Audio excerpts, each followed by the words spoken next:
when I read Jörg's abstract that photography is in a state of dissolution, I was thinking might be this is an old and well-known presumption, because photography, and especially documentary photography, is in the state of dissolution, or is in the state of to die since many decades, recently after the change from the analog to the digital technique.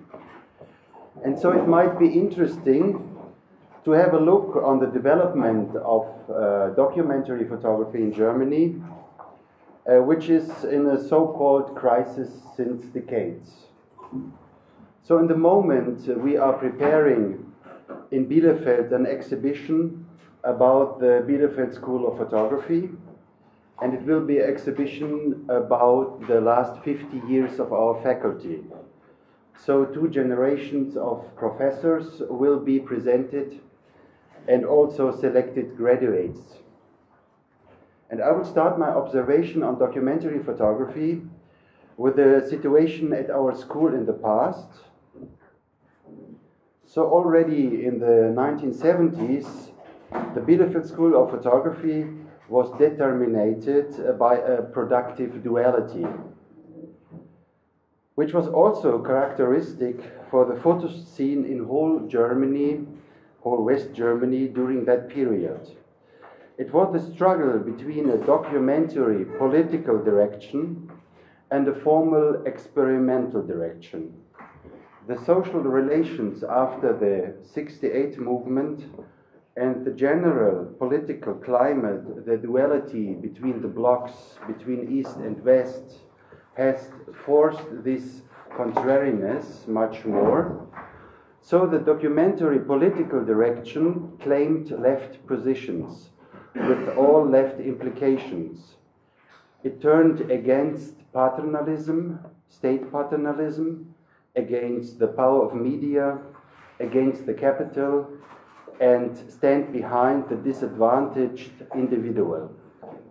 So we have a work of a former professor, Jürgen Heinemann. He was photographing a lot in social documentary in South America.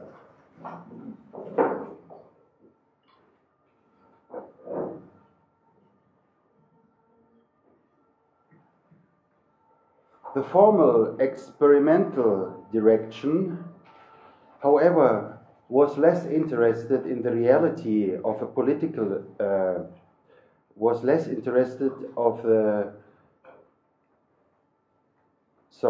the formal experimental direction, however, was less interested in the social or political reality than in the reality of the photographic image in itself and the accompanying media conditions. So we see a works of Gottfried Jäger, who has invented with his colleagues the generative photography. So the debate is of fundamental nature and reflects the anthropological dualism, the polarity between body and mind, the polarity between feeling and thinkings. Said contrariness wants increasingly impact on journalistic and documentary photography in the 1980s. Until then, a photograph taken in the decisive moment was a highlight of photography, and the narrative and fast reportage was regarded as the queen of the genres. Its image rhetoric was based on humanistic pathos formulas, which can be derived from the trauma of Second World War.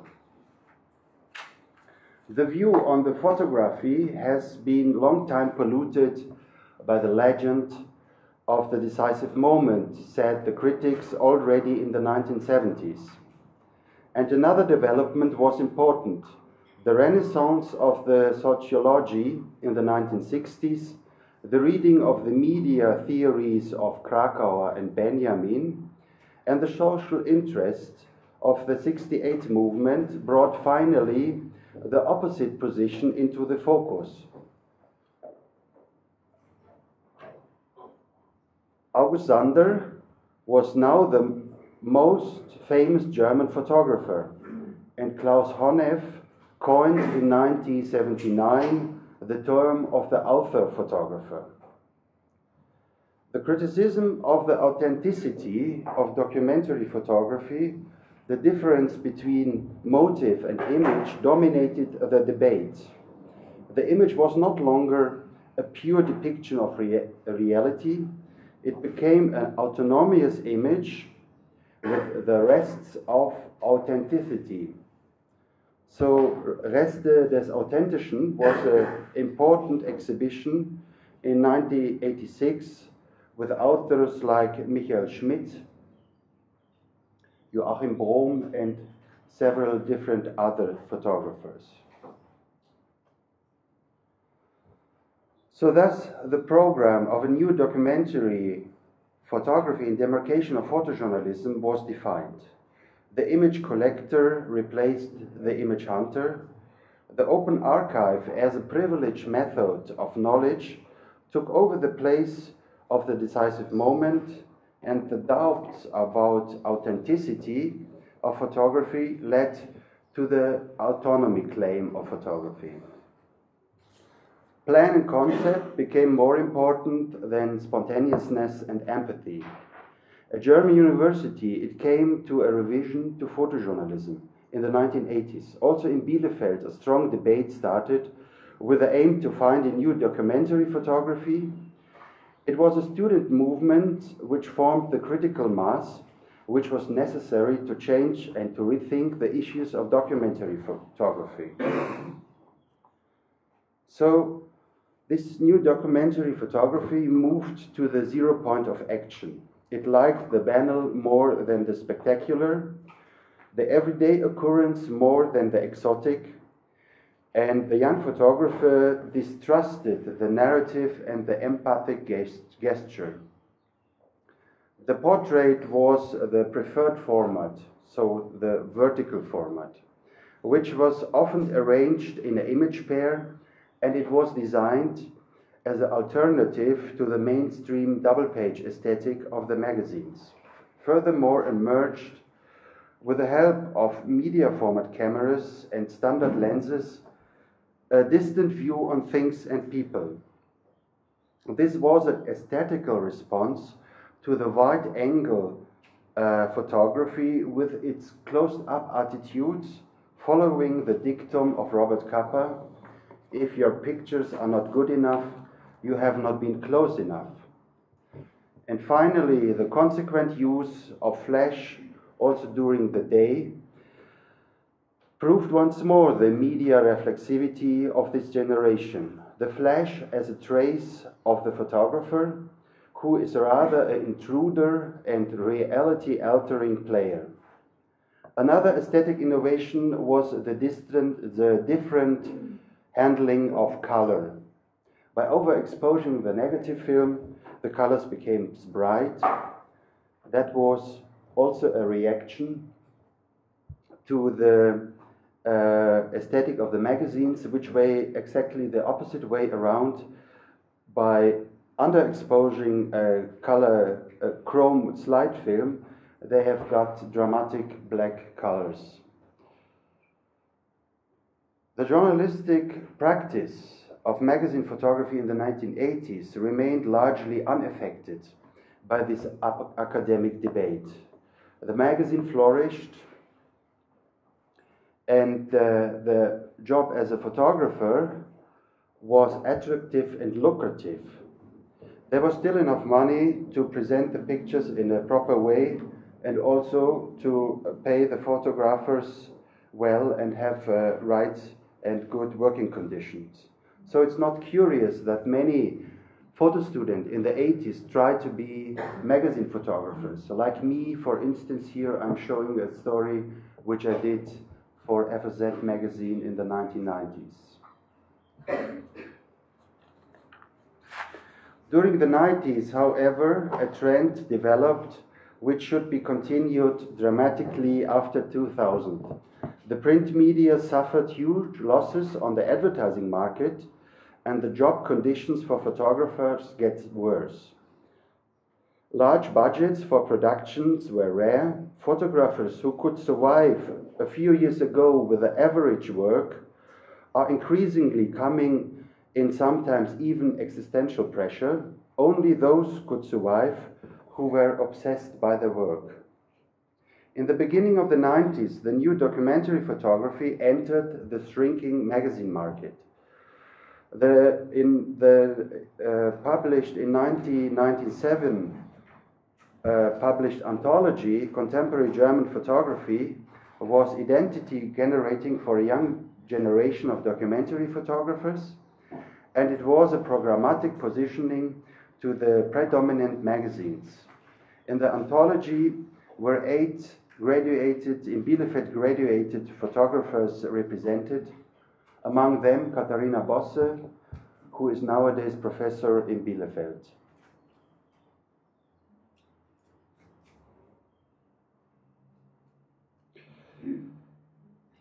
A larger part of magazines in Germany was initially reserved about the new German imagery.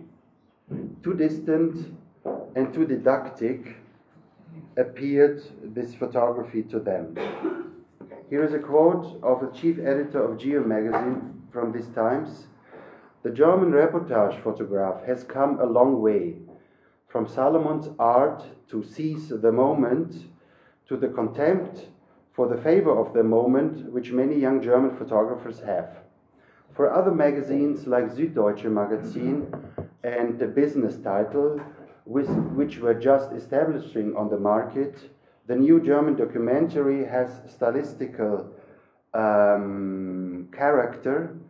And finally, the new photographic aesthetic was discovered by advertising agencies and was used to promote the new economy. Today, we live in a radically changed world. The spirit of happiness of the 1990s is gone. The dissolution of the political world order and the new constitution of Europe indeed arrived increasingly in the minds of the people. The European Union is extended to the Danube Delta, but the West has still a hegemonic view on the East and considers the post-communistic space as a space of cultural delay. This view is a confirmation of their own cultural superiority.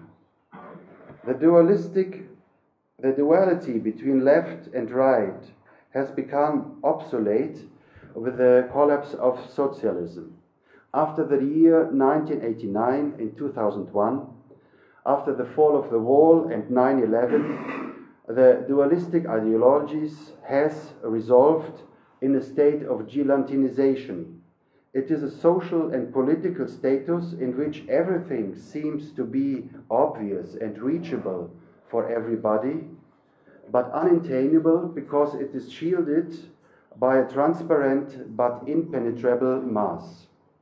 In the 1990s, Wolfgang Tillmans and Nan Goldin were discussed at universities in the context of documentary photography. After the turn of century, Boris Mikhailov, among others, was the important figure. He submitted in 1999 his book Case History, which is as important as frightening.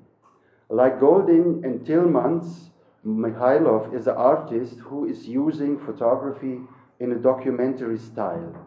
This shows how well documentary photography merges with art photography and get access to the museums. The documentary photography enters the heritage of the painting in the tradition of the critical realism in visual arts. While Tillmans and Goldin started their works with themselves and their peers, Mikhailov met the other, the stranger. 6 years after the downfall of the USSR, he photographed in his native Ukraine city, Kharkiv, the apocalyptic abyss into which a huge part of society ended up after the transformation process. His partly horrible pictures are celebrated in major museums worldwide. What is so special about his photographies? Since the fall of the Iron Curtain, we are used to precarious images from the East. What is the difference to Mikhailov and the other pictures? They have something what Roland Barthes called punctum. Mikhailov's sincere empathy for the pain of the others evokes in the viewer a silent shock. Despite or perhaps because of these absurd and terrible settings, far away from the humanistic pathos of the concerned photographers, Mikhailov depicts the passion story of a perishing society. The attractive and repulsive forces of his images awakes in the viewer fundamental fears of humiliation and loneliness. Now, in the time of economic precariousness, the fear of losing social standard has a special relevance, of course, in the societies of East, but also in the societies of West. This changed attitude to life is an important difference to the programmatic polarization of the 80s and the economical unconcern of the 90s, and is clearly recognizable in the works of the young photographers. Already in 2001, Sibylle Fendt, a graduate of our department, decided not to look anymore to things and people with this usual ironic distance. Inspired by the photographs of Roger Ballen, he photographed a series about so-called messes, people with a pathological compulsion to collect things. This mental disease leads to littering the apartments and to social isolation. Unlike before, Sibylle Fendt didn't act in the anonymity of the public space, not in the non-binding encounter. She stuck to the people and got to know them, tried to understand and took an interest.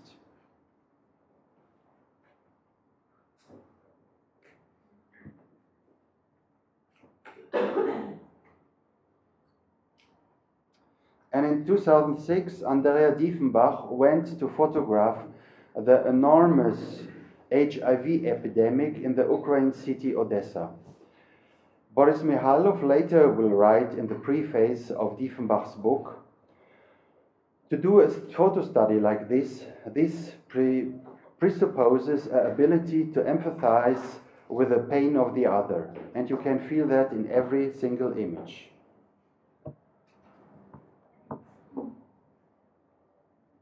So the debate of the 80s and 90s has influenced this generation of photographers, but however, they do not see anymore any contradiction between analytical tragedy and depiction of reality based on empathy.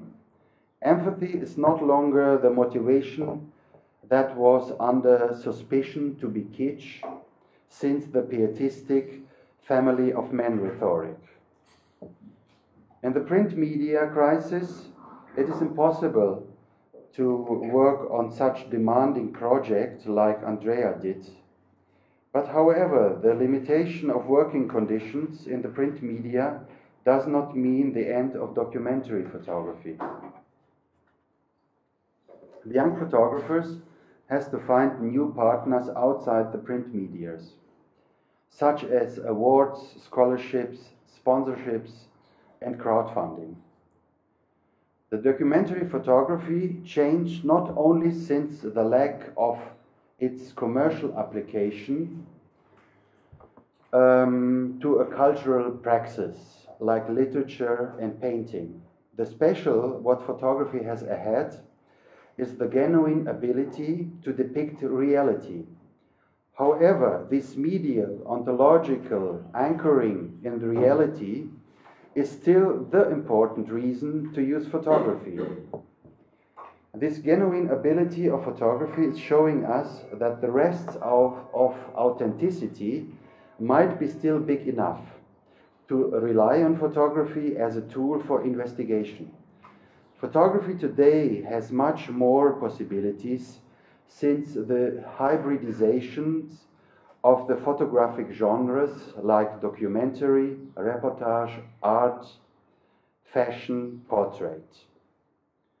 The relation between motive, image, and picture has to be renegotiated constantly. So the students in Bielefeld act in this development with new and traditional forms. They are not orientated only in one school, they are orientated in different schools. So now introduce some works of our students. I have to say that the structure of our university is in bachelor and master system, so we are studying 3 years in bachelor, and then you can proceed for 2 years master studies. The master studies is very connected with theoretical reflection, and so also the development, the collaborations between theory and practice is quite emerging also in Bielefeld. Paula Winkler made arrangement via internet with men, and she wanted to photograph them in a hotel room. And this is a story about presenting itself to a photographer, also to a female, because all of these have been portals to arrange sex encounters.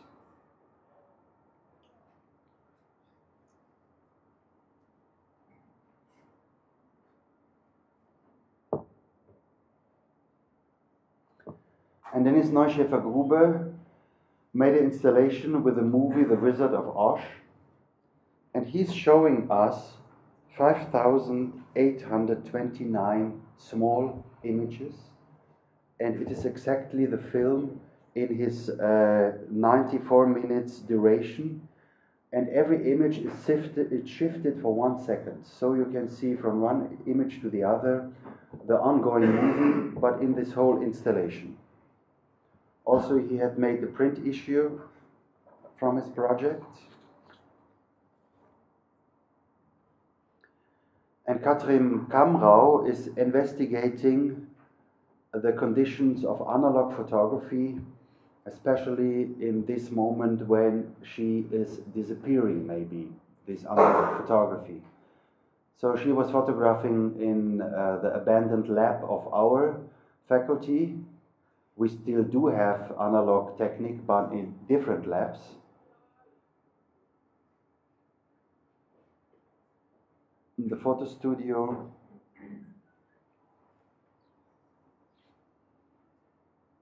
And that is the final installation.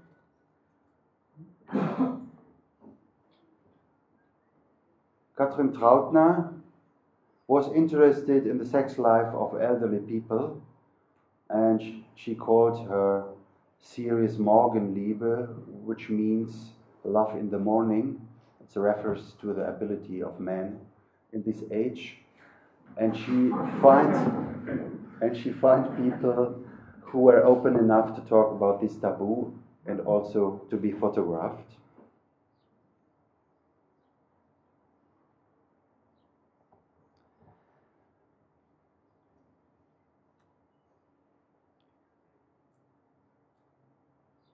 Markus Klingenegger was inspired by the myth of the Wild West movies and made an investigation about the identity of the Lakota Sioux, Indians.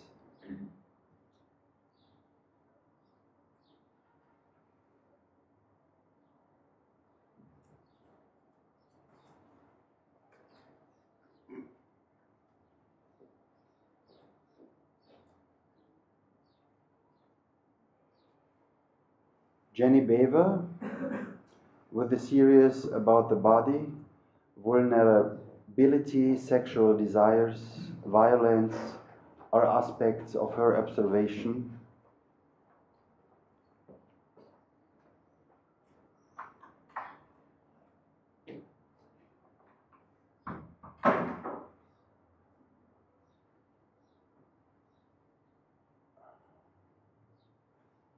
Olaf Rössler took the demographic change of the east part of Germany as a starting point of his story. He is inspired by the Romantic painters as well as in the social conditions of East Germany. It is a shrinking region, and there literally the lights were turned off, and so he was photographing during the night without using any light or any enlightenment of the houses and buildings. And so after long exposures, he managed to find these images.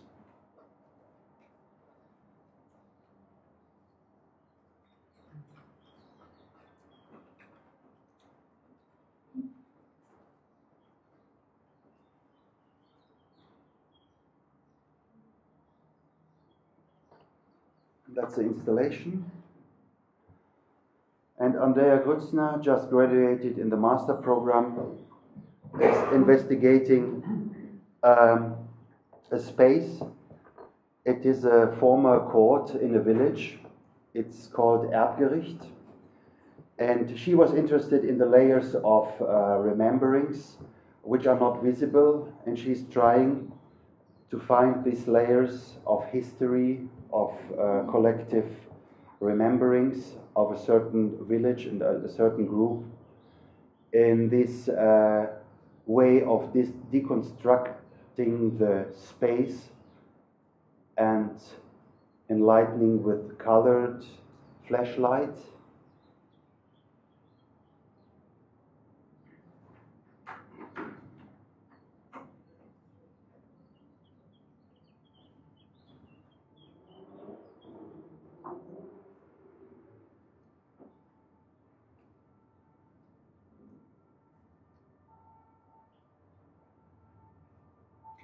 So that's the last image, and I thank you very much for your attention.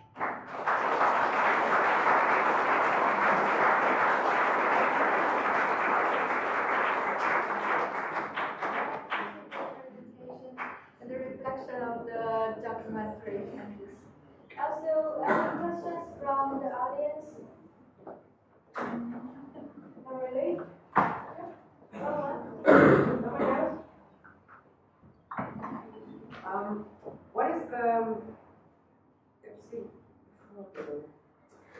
What is the context in which these works are going to be published or presented? Before we were talking about magazines and yes. So these some of the work, which are based very documentary, are a kind of a personal project and are financed through scholarship or awards. And later, maybe they come in the circulation of publication in the magazine and can refinance the project. Those projects of Andrea, it is really made for a gallery or exhibition space, and it is so-called art photography. I mean, I don't like this distinction because photography is always photography, but the way of use of this photography is a different one. And also the book is a very important issue. We do have a book, a graphic design department at our faculty, and we collaborate with them very much and doing a lot of books. Very common final exam is to design a book with the content that you have investigated on it. The problems and the challenges for documentary photography that you mentioned and all these changes, how are they reflected in the curriculum? So how did you adapt your curriculum, your style, your way of teaching? What happened, very pragmatically speaking? Because how long have you been at Bielefeld? Now 13 years. Yes, throughout your time at Bielefeld. I mean, that's really a good question, because as a university of applied science, we are always very stick to the practice and to a market. And when the market is somehow disappearing in that field, that there would be two solutions. One solution would be to close the school or to close this way of photography. And the other solution I try to describe, that we are encouraging our students to be sure that they will find the needed structures. So they have to organize it by themselves. They have to look for fundraising. They have to look for scholarships and awards. And they have to try to finance their project on their own. Also, they have to provide the structures of showing and also the structures how to promote a project. So this is also very much content of the master project, because there you are working 2 years on one certain project and you try to come through with all these needed issues you have to learn and you have to practice in this master program. Did you answer the question? I hope so. How you adopt it? But maybe just as a follow-up, are there any new, say, like aesthetic strategies that you invent? Because if I approach a magazine, it's completely something different. When I approach, say, like a committee who gives scholarships, I have to have. There's a different strategy that I use when I approach like this committee who may give me a scholarship, or if I'm trying to convince an editor or publisher of a magazine. Yes. So in terms of communicating with the possible donors, I have to have, there is a new strategy somehow. How is that reflected? Of course, I think we are not focusing anymore on this applied market in magazine photography, because it's really hard to have success on this market. So we are trying to go with this second structure, and we are writing essays or applications. And of course, there are also very different scholarships. So there are scholarships for documentary photography, like a Wüstenrot-Stiftung, and they are more free art connected to scholarships. So we are trying to do that. Also, of course, we go to the practice, we go to agencies or visit magazines, but it's also because I come from this market and I see how hard it is people who stay in that market to survive. You can't make a living out of it nowadays anymore. Do you also make a point of encouraging the students to use other mediums, like video or film or anything? Yes, we do. So I have to tell you that this is one part of our activities. I'm the guy who is holding today the lecture, and I'm the documentary photographer. There are different others also dealing with moving image, and as I show you this installation of Wizard of Oz, so it's also encouraging using other medias, and also in documentary photography it's quite important to use moving image, because it's more and more task photographers has to solve.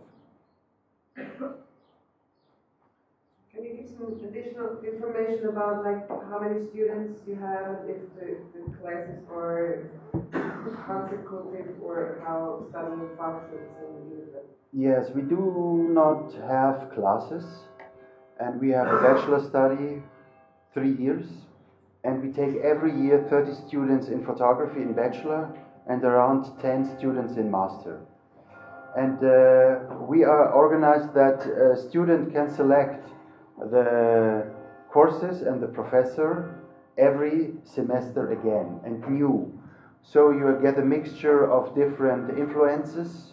And so that is very common with our students, that they try to stick to different professors, and at the end they decide for one to make this final work, this diploma, bachelor diploma. And in master it is a little bit different, because there you have to come with the content, there you have to have an idea, a project on which you like to work for 2 years, and then you make investigation, very much also on the theoretical field. And then you are try to push forward your work in 2 years to a final presentation, which can be a presentation in a gallery space or also in a book. But finally, it will be presented at our faculty, because we have quite good opportunity to present work in our quite big house, and we are hanging installations and a wall presentation constantly every half year. So there's no compulsory classroom teaching? said there's no classes and that students can choose their professors. No, there are no classes in this academic way. So in this academic ways, it is that you choose a professor and you stay like 3 years with him. And we don't have this type of classes. Of course, we have classes and consultations and talkings. What was the name of that exhibit or publication you said at the beginning of the presentation? Yeah. Reste des Authentischen. So it was in Volkwang Museum in 1986, and it was quite an important exhibition, which formulate all the doubts and all the thinkings in documentary photography.